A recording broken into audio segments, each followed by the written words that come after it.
Welcome everybody to Dead Eyes and Dead Guys. I'm Deadeye9, and here we are on Ark Survival Ascended the Center map for PS5. Today marks the third and final installment in the Sunken World Editions mod. Today we'll be going over the equipment, the structures, and then finally some creatures that have passive abilities, and resources and consumables. And that will finally round out all of the episodes for the Sunken World Editions mod spotlight. It's been a long journey. I hope you guys have enjoyed the ride. And here we are for the last leg. Get ready, because here we go. All right, and the first thing that we're going to talk about today is the equipment and structures that you can craft with these most recent updates to the Sunken World Edition mod, starting off with the rotisserie. So the rotisserie is craftable at level 14. And if we take a look at the Ingram, it costs 10 flint, 15 thatch, 70 stone, and 15 wood to craft. Once you get it crafted here, you do have 8 slots available. So if we put some meat in here, we're going to show off how quick this meat will cook. There's 3 there. Throw this in there too. Boom. For these 3 pieces of meat, it's going to craft almost as fast as an industrial grill. So basically, for being level 14 with the easy ingredients that it costs to craft, this is an invaluable piece of equipment for that early game so that you no longer have to eat the raw meat, make yourself sick to your stomach, or eat stacks and stacks of berries at a time. The model is pretty cool here. We got a coelacanth impaled through the mouth, set up over a campfire. The other thing about the rotisserie is it weighs the same as a campfire, and then it puts off the same amount of heat as about 2.5 to 3 campfires when you're looking at potentially using it for either keeping yourself warm or hatching up some eggs. Next up, we have the stone diving knife and the stone knife and the diving knife. Both of them have really good models. You can see the chips and everything taken out of the stone in order to make the correct shape and get your sharpened blade. And then here you've got a really nice model for a survival knife. Both of these can be used to harvest some items off the sea floor, seagrass and kelp, as well as harvesting sea scales from smaller fish. Now, the stone knife is available at level 6, and it costs 2 hide, 6 stone, and 4 raw metal, and it's craftable in your inventory. The diving knife is craftable, I believe, at level 57. Yep, 57. And it's crafted in the fabricator for 6 cementing paste, 6 polymer, and 45 metal ingots. So it is a little pricey on the metal ingot side, but they both have good models. You're just using your normal slashing animation, but they both look really good, and they are very, very useful, which we will take a look at in just one moment. Because next up we have the C-Scale armor, which I'm wearing right now, and it has some pretty cool, unique capabilities. It's all craftable at level 15, and it's not too expensive here. So you get it at the same time you get hide, and it's craftable for 12 C-Scale, 5 seagrass for the boots, 10 C-Scale, 4 seagrass for the gloves, 15 C-Scale, and 6 seagrass for the hat, 25 C-Scale, 10 seagrass for the pants, and then 20 C-Scale and 8 seagrass for the shirt. Now, what I like about this is, one, it looks pretty cool. It's kind of like a creature from the Black Lagoon crossed with Greedo from Star Wars, so I like that. And then in addition to that, it does make you swim a whole lot faster underwater than you would without any of this on. So if you get down here, we could show off the diving knife, and the stone knife does the same thing down here. You just go harvest plants from the bottom of the sea. You get seagrass and you get kelp. So doesn't work on all the plants. It does work mostly on those bushy plants and then these ones that, you know, come up from the seafloor, going straight up in the air like this. So very cool. You use these resources to craft the sea scale armor as well as in some recipes. And then as you can see, my oxygen is actually going down lower than it would have if I was not wearing sea scale. Obviously it is still going down. It's not like it's scuba gear, but it's going down lower than it would if I was not wearing sea scale armor. And I'm swimming quite fast. Now, the cool thing about this versus scuba is when I get out of the water, I'm still able to run fast. But if you're going to be spending an extended time underwater, you know, there's no problem with putting on your sea scale armor and then swapping out the boots for scuba flippers, and you just fly right along. So this is really a great piece of gear for your early levels. It gives you not scuba gear, but close to scuba gear at a low level, and it looks cool. I can't wait until we add upgraded sea scale armor to our drops on this server. Next up, we have the Trident. And the Trident, as you can see here, it's actually more like a quadradent. It's got 4 barbed prongs on it and then a spike in the middle. And yeah, there's that very sharp needlepoint spike in the middle. Very cool model. The animation is the same as, say, your spear or your pike. And, well, that was unexpected. And it's crafted in a smithy at level 21. And it's crafted with 3 metal ingot, 5 wood, and 10 sea scale. Again, the model's just really cool. I definitely like it, and once we get some upgraded ones on our beacons, I might look at that for my regular melee weapon, as long as the durability isn't like that one that we just tried. That was not nice. That was the very first thing that I swung at with that Trident, and it broke on the first hit. And when you're costing 3 ingot, 10 sea scale, 5 wood, you don't want them to just break right away. So hopefully that gets changed, and or that was just a fluke. All right, just wanted to give a quick, brief second look at the Trident because it does a lot of damage to fish. And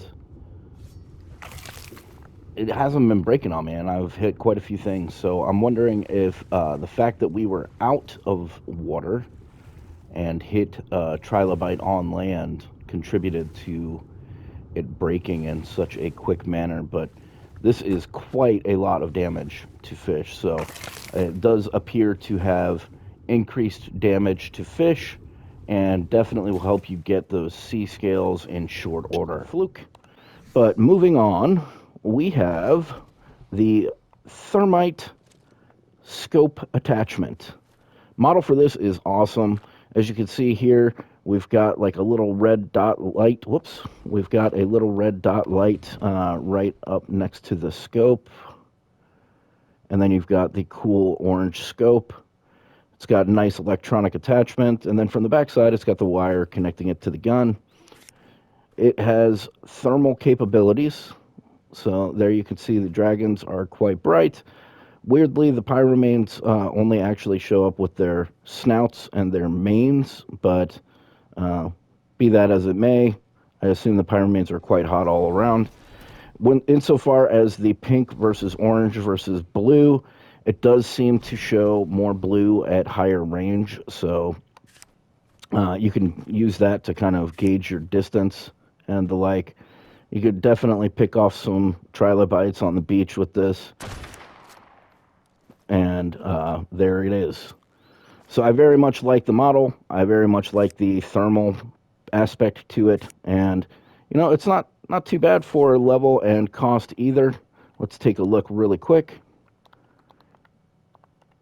It is craftable or learnable at level 83, crafted in the fabricator for 20 crystal, 55 metal ingot, 35 electronic, and 5 thermite. Thermite we will be harvesting from the Adestus, which we showcased in episode 2. If you haven't seen that one, check it out. And finally, we have the shocking Trank Spearbolt. Look at that. It's just ready to inject biotoxin into your prey. It should work similar to the shocking Trank Dart. And we also showcased that in the second episode when we used this to attempt to knock out the Adestus. Unfortunately, we only had 10 shocking Trank Spearbolts, so I would definitely like to do that again with a full load, since 10 was not nearly enough to alleviate the health concerns. The shocking Trank Spearbolt is craftable in the Fabricator, and it is learned at level 97. And is craftable with 1 shocking tranquilizer dart and 1 spear bolt. And, you know, there's a really cool feature with this mod. You actually do not need to use spear bolts. You can use urchin spikes. And the urchin spikes you can get from either passive production from your own tamed sea urchin, which we'll be looking at a little bit later, or you can find a sea urchin on the sea floor and kill it to get your own urchin spikes without needing the passive production of your own tamed one. They do substitute as spear bolts regularly without needing them to be shocking Trank spear bolts. You can just load an urchin spike into your harpoon gun, and it looks kind of like a needle sticking out of the end of it. Or you can put that in the Fabricator and use it to craft up the shocking Trank spear bolt. Another aspect of the shocking Trank spear bolt is that it does not have a spoil timer. So unlike the shocking Trank dart, which will spoil in your inventory and then just turn into a regular Trank dart, this will not spoil, and you can just keep them as long as you need. So great way to store your extra biotoxin. All right, and now we're going to take a quick look at the fish. Go down to the aquarium here. We've got passive production fish here, and let's go ahead and go over the dossiers of them, starting with the Lepidotes down there in the bottom left. Boom! Up close and personal with the Lepidotes. Species, Lepidotes multis, many scales, diet omnivorous, temperament skittish, habitat coral reefs. Summary: a relatively large bony fish that can be found basically everywhere in schools thanks to their incredibly rapid reproductive cycle. Its scales give it a moderate amount of armor, but are also one of the main reasons they are hunted by humans. Can be placed in an aquarium. Tameable, yes, fish basket. Currently, that is passive. It's a passive tame. Rideable, no. Breedable, yes, hatch. And we'll go jump over to the spawn map. If we take a look at the map here, you'll see, honestly, I could go anywhere on the map, and there's just too many of them to show, so it's not showing any of these. We're closest to this area, so this is where we're going to see all of them. But there are 1,153 of them on the map. You go anywhere really in the ocean, specifically the more shallow to mid-shallow parts, not the deep areas at all, but the more shallow to mid-shallow parts, you're going to see a lot of these Lepidotes, and they are great to have on hand due to that passive C-scale production. So find yourself some Lepidotes, tame them up passively, just feed them some meat, and you will be good to go. So let's check them out. Right, and we've got a Lepidotes right, it was right here just a second ago. Where did you go, buddy? There you are. Hi, buddy. And they are a passive tame. This one is currently in the Blue Ob Bay on the center, and you just go right up to it with your prime meat, and boom. And this one's going to take one more feed. Obviously just a level 90, but there you have it. Simple as can be. Let's take a look at what it does. Okay, and the Lepidotes here, if we take a look, they actually passively produce sea scales and kelp. Did anybody get some kelp?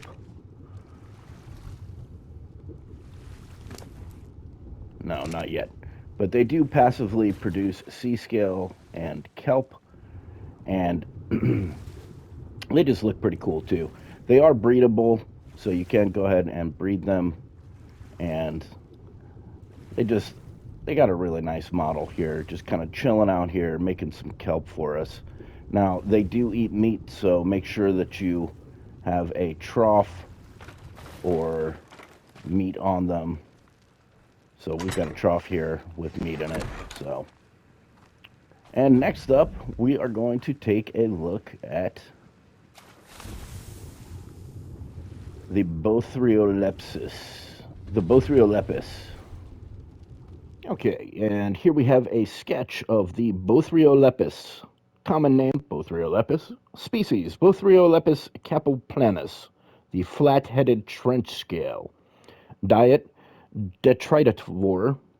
Temperament, skittish. Habitat, dunes and crags. Summary, a feisty placoderm commonly farmed for its chitinous plates. It appears its digestive tract has the ability to convert resources into rarer substances if you feed it the right things, so experiment with its diet. Can be placed in an aquarium. Tameable, yes, fish basket. Currently, that is a passive tame. Rideable, no. Breedable, yes, hatch. And we'll jump over to the map really quick. You'll see that they are all over because there are 811 of them currently on the map.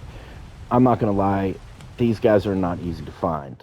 So, different than the Lepidotes and the Metapiscus, they're not just like swimming around up near the top. These guys are bottom feeders. So, where you find these guys is going to be down near the bottom of the ocean floor, wherever it is that they are.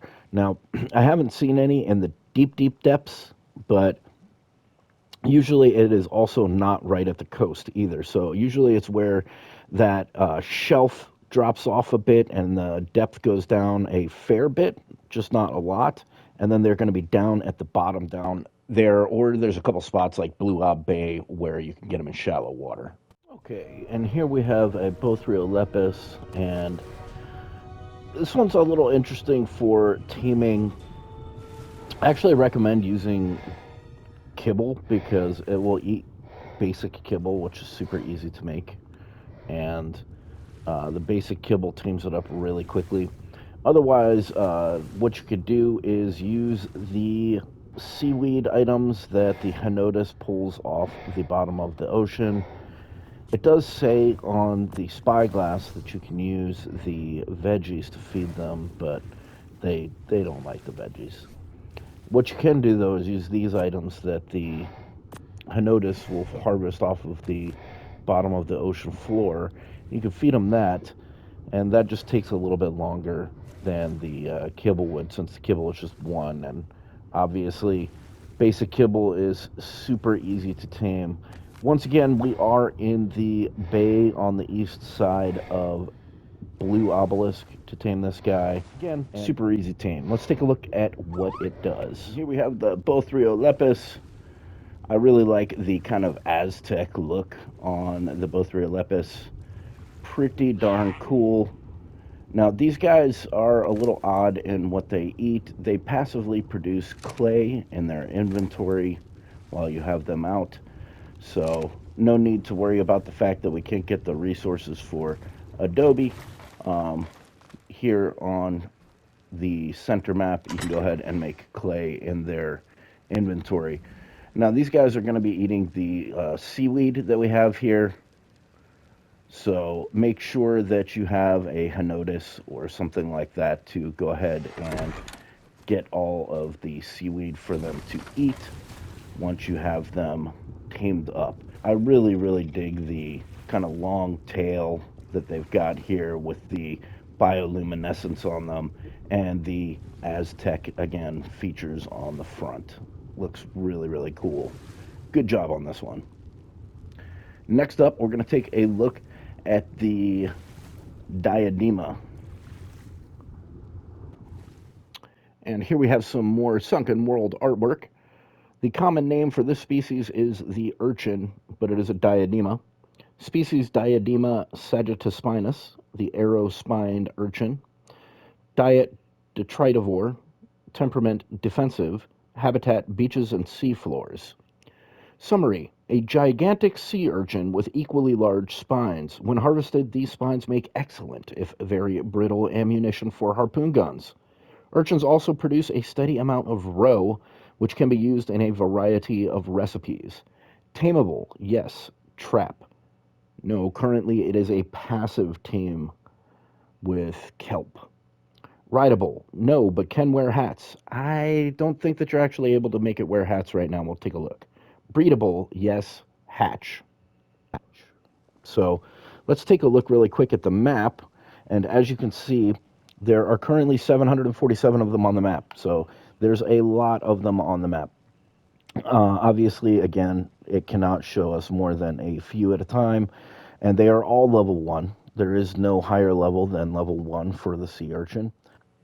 And they really do spawn just about everywhere. I mean, we're looking at these ones down here, but again, 747, they are pretty much everywhere on the map where it's kind of shallow to medium shallow. I haven't seen them in the super deep depths, and they're not like right up on the coastline, but pretty much everywhere in between. I haven't quite seen them in the rivers, I don't believe, but everywhere else. So let's take a look in the Blue Ob Bay. We've got a diadema or sea urchin, and for these guys, you just use your diving knife or stone knife to gather kelp, and then you run up on them. They are all level 1, so, and they all take 1 kelp, so you just run up on them, and, whoop, there we go. Feed them the kelp, and then boom, and it's a super easy tame, and then we'll take a look at what they do. But man, they do look cool. And they do spin around in place, but they definitely look really cool out in the wild. So let's take a look at what they do. Okay, and our diadema are right here, just this wonderful kind of starburst of spikes, and they passively produce the urchin spikes that we were talking about earlier for the trank spear bolts, and they also passively produce urchin roe, which we'll discuss in a little bit more detail when we move up to the resources and consumables. Now, the one thing about the urchin, I actually haven't seen them eat anything, but since you do tame them with kelp, I keep a little bit of kelp in that trough up there to make sure that they do have something to eat. Finally, we're going to take a look at the Mater piscis. And this is a beautiful rendering of artwork of the Mater piscis. The species Mater piscis amicus, friendly motherfish, diet carnivorous, temperament curious, habitat mangrove swamps, seagrass islands, and tidal nursery. Summary: a small placoderm that produces live young and is well known for its strong maternal instincts. Can feed nearby babies and boosts imprinting on nearby babies. It can also be used to steal eggs. Can be placed in an aquarium. Tameable, yes. Passive. Rideable, yes, with saddle. Currently, there is not a Mater piscis harness, but you don't need the saddle to ride it. And breedable, yes. Gestation. And as you can see on the map right here, you can find them all along the southern coast of the island here. They are not actually on land, so these ones are actually right in the shallows out here. And then you can also find them in the rivers here. As a matter of fact, the one that we have here, I tamed right about here. So they are along the riverbeds as well. Obviously, Dare Dino Finder will only show me a certain number of them. If we pop in, say, a higher level here and say we're only looking for 125 to 150, then we might end up getting some more locations. Yeah, see it along the river here, even along the river here. It says there's one in the middle of the jungle here. I highly doubt that. So let's just hit the northern river and see what we can find. For the most part, all right, and here we've got a Mater piscis, and it actually has 2 little babies with it. So for this one, also passive tame, just raw mutton, raw prime, stuff like that. Also very, very easy, simple kibble for this one. I do recommend that you clean out the area of any piranha first, or at least check and make sure there's none around, because this thing spawning in the rivers like it does quite often have a host of piranhas around it. Very cool model though, very sweet little babies running around behind it. Go ahead and get this thing tamed up, and then let's take a look at what it does. All right, and we've got the Meterpiscus here. We've got 3 of them all grown up and ready to go, and then we've got a 4th one that was a baby. And with the Meterpiscus, the passive ability that it has, I don't have any meat on me. The passive ability that it has is to act as a baby trough. So you can go ahead and when you've got a baby around, you can slap some meat on the Meterpiscus and then tell it to act as a feeding trough. You can show the trough area, which isn't appearing to show up right now. Let's try that again. Oh. Shall we take a look outside? Okay, yeah, so here's the baby trough area. So pretty big circumference for the area that it's able to feed in. And now our little baby Meterpiscus here is going to be getting food from the parent, although it hasn't taken any just yet. So the cool thing about the Meterpiscus, it does kind of act similar to an angler insofar as you just grabbing onto the side of it and just cruising along. And I really like the little protrusions on the nose. It's got a pretty good animation insofar as its swimming ability and everything. Now, I will say the attack area for the Meterpiscus is pretty small. So if you're in an area where you're trying to use it as an attack creature, say in the rivers that you tame it, and you're trying to get the piranhas or something like that, you'll notice it's very, very hard to get lots of hits in with it. So I don't really recommend you using this as a attack creature. Doesn't have the best of attack anyway. It's more your support creature, and you can use it for support much easier than you can use it for attacking. So that is the Meterpiscus. And next up, we are going to take a look at the resources and consumables available in the mod. So let's head on back into the aquarium, drop off this Meterpiscus, and check out the resources and consumables. Right. And as we look at the resources and consumables here, remember we just spoke about the Henotis when we were talking about the Bothria lepus, and the Henotis is used to gather all of the various seaweeds. And the seaweeds can be used, one, to create dyes. They do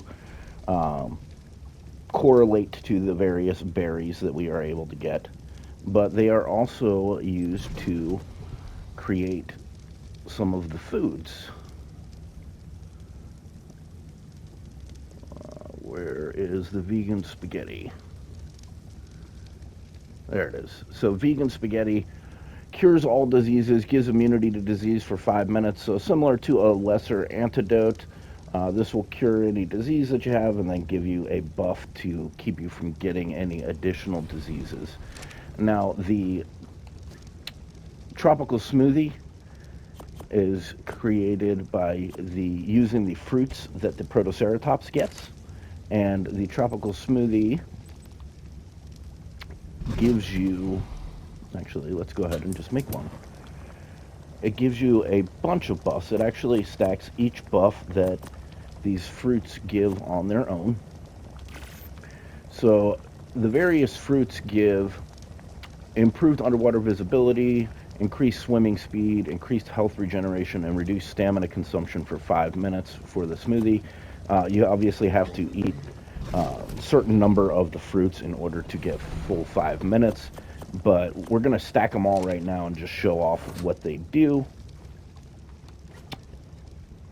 right after we talk about, whoops,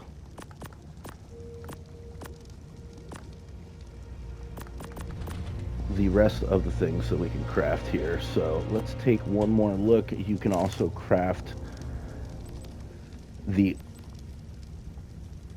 Unigunkan from Urchin Roe and Kelp, and that gives a temporary 10% XP boost that lasts for 10 minutes. So that is pretty handy.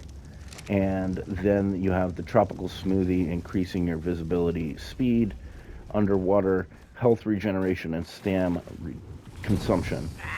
Now, I don't have fog turned off right now so that we can see the improved visibility that we get from the Tropical Smoothie, so let's take a look. Oh, got to be on land to consume it, or on a creature. So let's go ahead and consume it. Boom. Now you can see it does look to be about a 10% speed boost. I do have increased visibility underwater. It doesn't quite do as much as remove the fog would do, but it's pretty darn close.